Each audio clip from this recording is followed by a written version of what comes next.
How to fix Facebook profile picture not showing on Newsfeed. Is your Facebook profile picture not showing on a newsfeed? It's a common issue, but good news is that it's usually easy to fix. First, let's check your internet connection. A weak or unstable connection might cause your profile picture not to load properly.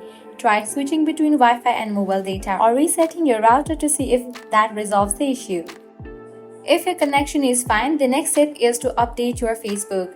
For that, launch your Play Store or App Store and check if any updates are available for the Facebook.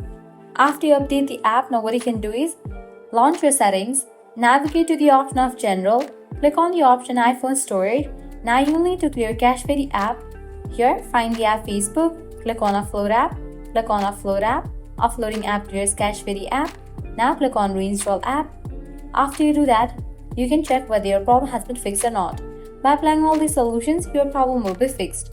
So this is how you can easily fix Facebook profile picture not showing on Newsfeed. At the end, if you guys find this video helpful, don't forget to like, share and subscribe to our channel. Thanks for watching.